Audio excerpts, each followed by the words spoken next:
Este sistema es el encargado de controlar la actitud y trayectoria del avión en tres ejes de movimiento: pitch, roll y yaw, es decir, cabeceo, alabeo y guiñada. Em, los mandos de control. Empezando por la parte derecha de la diapositiva, podemos ver el side stick, que es el control principal usado por los pilotos. A través de este mando, el piloto introduce las órdenes de movimiento. Cuando el piloto mueve el side stick, el sistema envía señales eléctricas a las computadoras de control de vuelo, y estas computadoras analizan la información, determinan cuánto debe moverse las superficies de control para producir el movimiento que se desee. El sistema permite que el avión tenga protecciones de vuelo, evitando que el piloto exceda ciertos límites estructurales o aerodinámicos. En la parte superior de la diapositiva se observan los interruptores de las computadoras de control de vuelo, lo que es la ELAC, la SEC y la FAC. En la familia A320 existen tres tipos principales de computadoras que participan en el control de vuelo: la CELAC, el Aileron Computer. Estas se encargan principalmente del control de los elevadores y alerones, además de procesar muchas de las órdenes del piloto. La SEC, estas significan Spoiler Elevator Computer. Funcionan como respaldo de la CELAC y también controlan los spoilers y la parte del movimiento de los elevadores. Las FAC, Flight Augmentation Computer. Estas participan en funciones de estabilidad y coordinación de vuelo, como el control de rudder, yaw y rudder travel limitator. Estas computadoras trabajan de forma redundante, lo que significa que si falla una, otra puede asumir su función para mantener el control del avión. En cuestiones de las indicaciones de cabina, en el centro de la diapositiva se observa la pantalla FCTL del ECAM. Esta pantalla permite que a la tripulación monitorear en tiempo real la posición de las superficies de control. Aquí se puede ver el movimiento de los alerones, spoilers, elevadores, timón y trim de pitch. Además, también se muestra el estado de las computadoras de control de vuelo y posibles fallas. Esto es importante porque permite a los pilotos verificar rápidamente si el sistema está funcionando correctamente. Ya entrando a lo que son las superficies de control, en la parte inferior derecha de la diapositiva aparece el esquema del avión, donde se muestran las superficies de control principales. En las alas encontramos los alerones, que controlan el movimiento de roll, permitiendo que el avión se incline hacia la izquierda o hacia la derecha. También están los spoilers, que pueden funcionar como ayuda al control de roll o como aerofrenos para reducir la sustentación y aumentar la resistencia. En la parte trasera del fuselaje se encuentran los elevadores, que controlan el movimiento del pitch, es decir, subir o bajar la nariz del avión. Finalmente, en el estabilizador vertical se encuentra el rudder. Este controla el movimiento de yaw, permitiendo que el avión gire hacia la izquierda o hacia la derecha. En cuestión de los actuadores y el sistema hidráulico, los sistemas de control no se mueven directamente con motores eléctricos. En el A320, el movimiento final se produce mediante actuadores hidráulicos. Estos actuadores reciben las órdenes de las computadoras y utilizan la presión de los sistemas hidráulicos del avión para mover físicamente las superficies. La familia A320 cuenta con tres sistemas hidráulicos principales, lo que proporciona redundancia y asegura que el avión pueda seguir controlándose incluso si uno de estos falla. En conclusión, el sistema Data 27 de la familia A320 integra mandos de control, computadoras de vuelo, actuadores hidráulicos y superficies aerodinámicas para controlar el movimiento del avión. Algo que también vamos a explicar más adelante es el uso del sistema Fly-by-Wire, que permite que las órdenes del piloto sean procesadas electrónicamente, lo que mejora la precisión, la seguridad y la eficiencia del control del avión. Además, gracias a la redundancia de computadoras y sistemas hidráulicos, el A320 mantiene un alto nivel de confiabilidad, incluso en caso de fallas.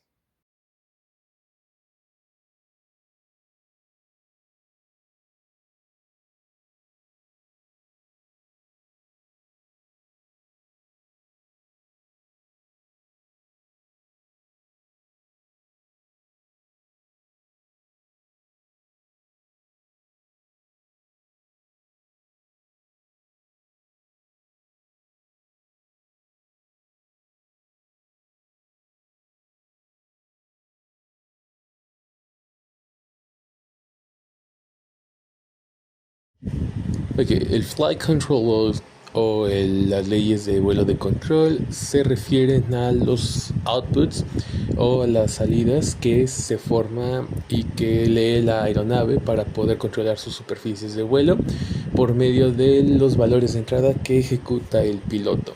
En este caso, las computadoras calculan la ley de control dependiendo del parámetro de vuelo que estén y cómo lo tengan activado para usarse para que pueda utilizar las superficies de control adecuadas durante, en este caso, los vuelos. Entonces existen tres tipos de leyes: el Normal Law, Alternate Law y Direct Law.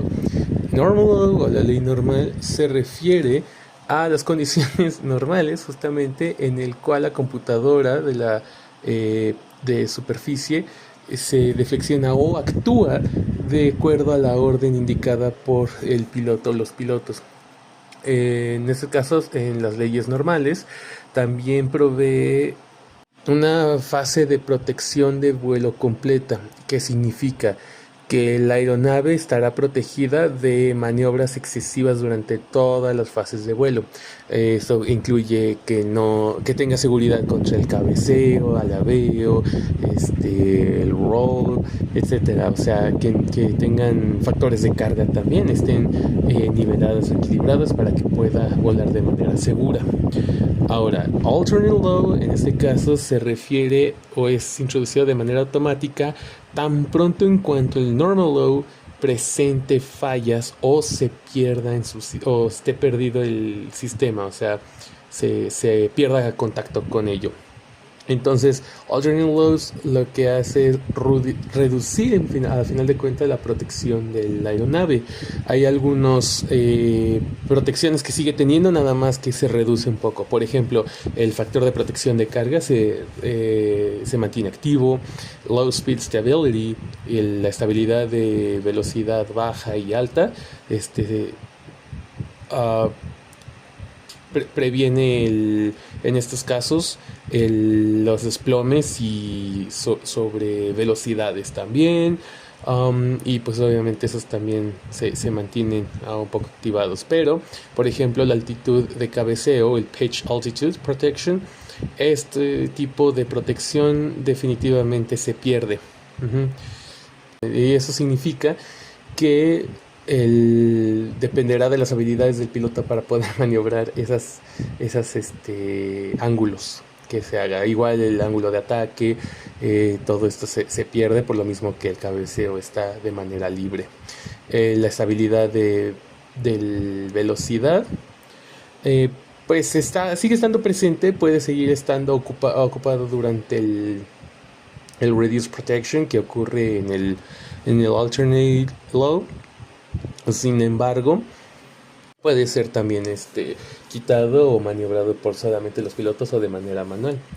Ahora, el Direct Law o la ley directa se refiere a cuando definitivamente las fallas incrementan a la hora del vuelo en las superficies y obviamente en las computadoras. Entonces aquí es en donde se tiene que desactivar por completo y va a depender de manera directa las habilidades de los pilotos para maniobrarlo de manera mecánica o manual todo el tiempo el vuelo, o al menos en lo que pueden encontrar un lugar donde aterrizar de manera sana y salva.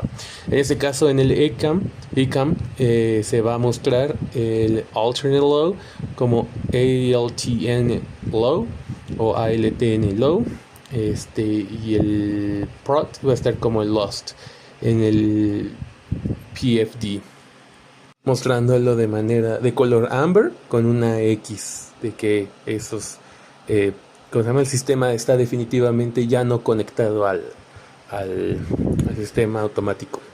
Entonces ahí, para evitar algún accidente, pues los pilotos ocupan ya sus habilidades mecánicas, que sería el más riesgoso porque es volver como a las partes antiguas en las que todos ellos tenían que controlar la aeronave de manera mecánica al 100%.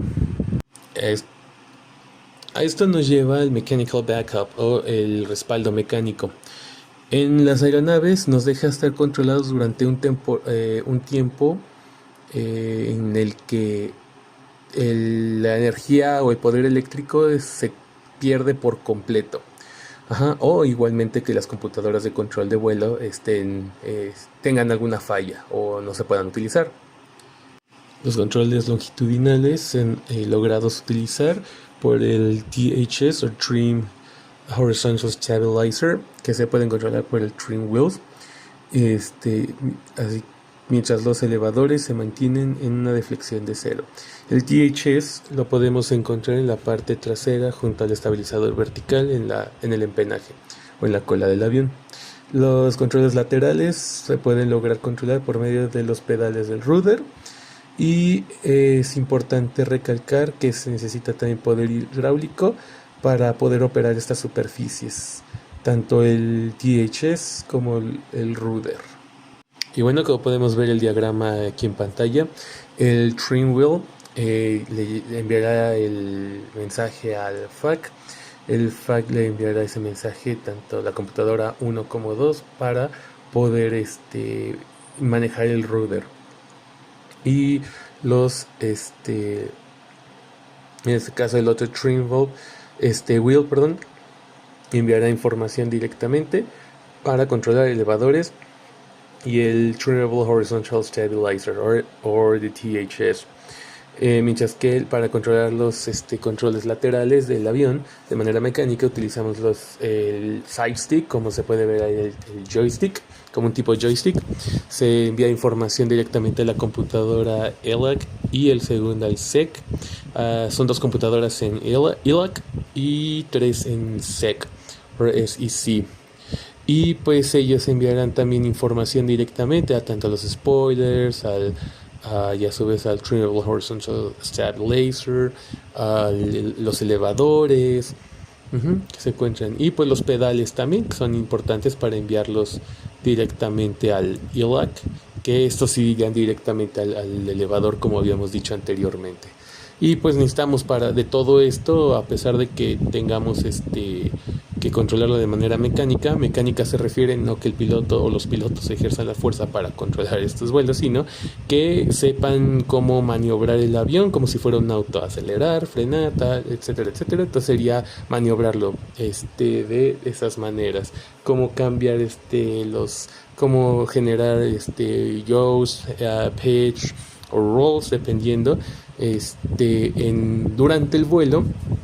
Y la presión o fuerza hidráulica es la que va a ayudar al final a que pueda ejercerse una fuerza mayor para poder mover esas superficies de control durante el vuelo.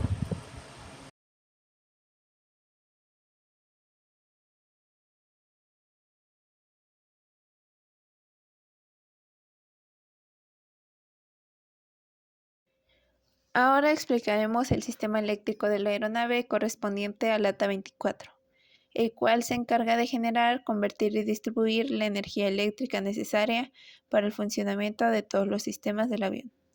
Este sistema trabaja principalmente con corriente alterna AC de 115 a 200 voltios a 400 Hz y con corriente directa DC de 28 voltios que se obtiene mediante conversión desde la corriente alterna.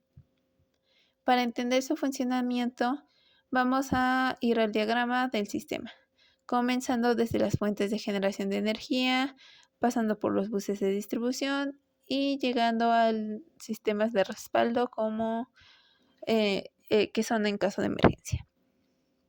En la parte inferior de este diagrama podemos observar las fuentes principales de generación eléctrica. La aeronave cuenta con 2 generadores accionados por los motores, identificados como Gen 1 y Gen 2. Cada generador produce 115 a 200 voltios en corriente alterna trifásica a 400 Hz y tiene una capacidad aproximada de 90 kVA. En operación normal, Gen 1 va a alimentar al AC Bus 1 y Gen 2 alimentará al AC Bus 2. Esto significa que cada motor alimenta su propio sistema eléctrico, lo que va a proporcionar redundancia y una mayor seguridad en caso de falla de un generador. Además de los generadores que ya hemos visto, los generadores de motores, el avión también cuenta con un generador en la APU, conocido como el APU Gen. Este generador se utiliza principalmente durante operaciones en tierra, durante el arranque de los motores o como el respaldo en vuelo. El generador de la APU puede alimentar a uno o ambos buses de corriente alterna si es necesario. Otra fuente de energía es la energía externa, que está indicada como XPWR.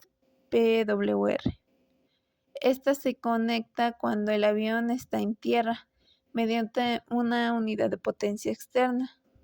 Esto permite alimentar el sistema eléctrico sin utilizar los motores ni la APU, lo cual es útil durante mantenimiento o preparación del avión. La energía generada se va a distribuir a través de los buses principales de corriente alterna, que son AC Bus 1 y AC Bus 2. Cada uno va a recibir energía de su generador correspondiente, como ya mencionamos, y distribuye electricidad a distintos sistemas del avión, los cuales pueden ser sistemas de aire acondicionado, los hidráulicos, calefacción, las cocinas, el sistema de deshielo, etc. Estos buses son la base de la distribución eléctrica en la aeronave. Dentro del sistema también vamos a encontrar los buses esenciales, que se van a alimentar de sistemas críticos, que son los que alimentan sistemas críticos para la seguridad del vuelo. El ACESS Bus normalmente recibe energía del AC Bus 1, pero si este falla puede ser alimentado por el AC Bus 2. También existe el ACESS Sheet Bus, que alimenta equipos importantes pero no críticos. En caso de emergencia, estos equipos pueden desconectarse automáticamente para conservar energía para los sistemas esenciales. Muchos sistemas de la aeronave funcionan con corriente directa, el DC, de 28 voltios, por lo que es necesario convertir la energía de corriente alterna. Esto se realiza mediante transformer rectifier, identificados como Tier 1 y Tier 2. Estos dispositivos toman energía de los AC Bus y convierten en 28 volts de corriente directa, que luego se distribuyen a los sistemas que requieren este tipo de energía, como lo son instrumentos en cabina, sistemas de navegación y comunicación, las computadoras de vuelo, sistemas de iluminación, sensores, controles eléctricos y la energía convertida se distribuye a través de los buses de corriente directa, que son DC Bus 1 y DC Bus 2. Cada uno es alimentado por su correspondiente transformador y distribuye energía a sistemas eléctricos que funcionen con corriente directa. El sistema también cuenta con dos baterías identificadas como BAT1 y BAT2. Estas baterías tienen una capacidad aproximada de 28 voltios y 23 amperios hora. Su función principal es proporcionar energía cuando los generadores no están disponibles, alimentar sistemas esenciales durante el arranque, servir como respaldo en caso de emergencia. El Static Inverter es un dispositivo que convierte corriente directa de la batería en corriente alterna. Esto es importante porque permite alimentar el ACESS Bus, incluso cuando solo las baterías están disponibles. De esta manera, se garantiza que los instrumentos esenciales sigan funcionando. Finalmente, el sistema cuenta con un generador de emergencia accionado por la Ram Air Turbine, o RAT. Si ocurre una pérdida total de los generadores principales, las baterías alimentan temporalmente los buses esenciales, se despliega la RAT y el generador de emergencia comienza a producir energía. Este generador alimenta los buses esenciales AC y DC, permitiendo mantener operativos los sistemas mínimos necesarios para controlar la aeronave. Como pudimos ver, el sistema eléctrico de la aeronave está diseñado con múltiples fuentes de generación y niveles de redundancia. La energía se genera principalmente mediante los generadores de los motores. Se distribuye a través de buses de corriente alterna y directa y cuenta con baterías, inversores y un generador de emergencia que garantizan el suministro eléctrico e incluso en situaciones críticas. Gracias a ello, la aeronave puede mantener operativos los sistemas esenciales y asegurar la seguridad y continuidad de los vuelos.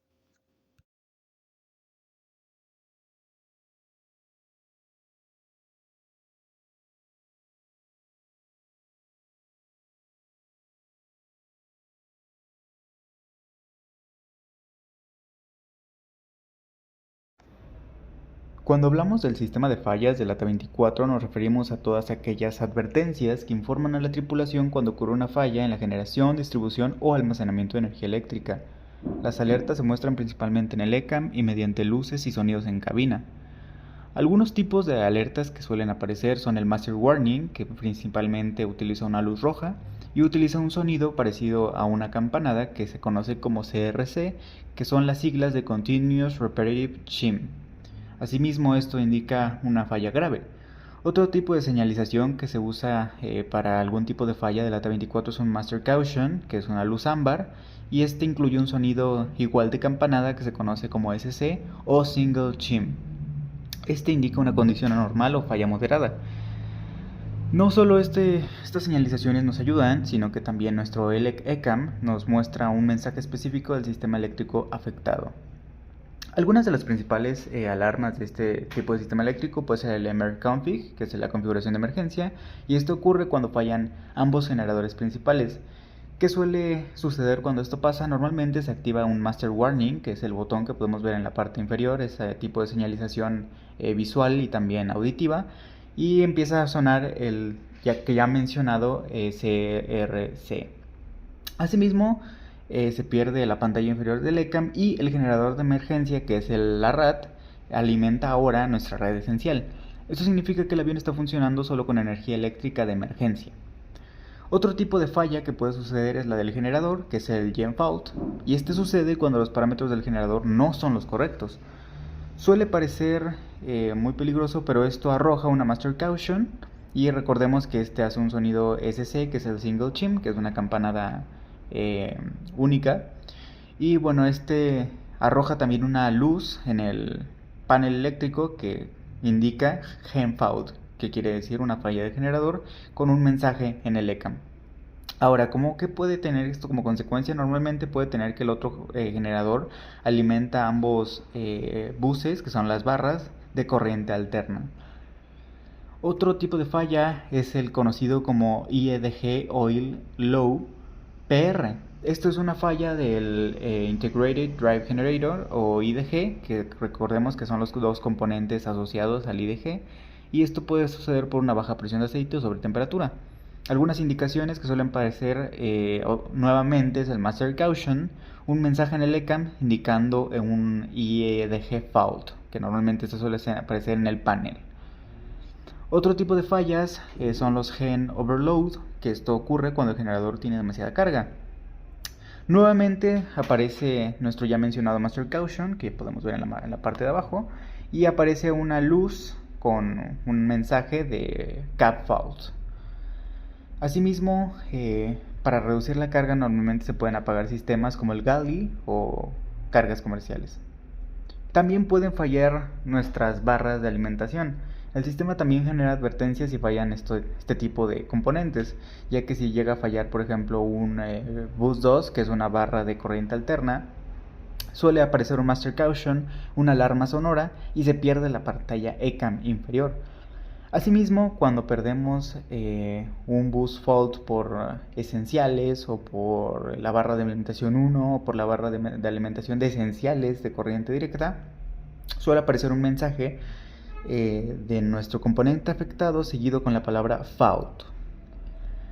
Pueden fallar las baterías igualmente, pero el mensaje solo aparece si hay corriente de carga excesiva y normalmente suele aparecer el Master Caution nuevamente con una luz indicando una bad fault. Podemos resumir que el sistema de alarma SATA-24 supervisa generadores, las barras, las baterías y la carga eléctrica. Asimismo, usa estos tipos de componentes como el Master Warning, Master Caution y ECAM para poder alertar. Ahora, del lado izquierdo, del lado superior, podemos ver unas advertencias que nos arroja el Engine Warning Display, que está sobre la página ELEC del ECAM, como podemos ver abajo. Y este tipo de señalizaciones nos indican procedimientos cuando suceden cierto tipo de situaciones en este tipo de fallas, ¿no?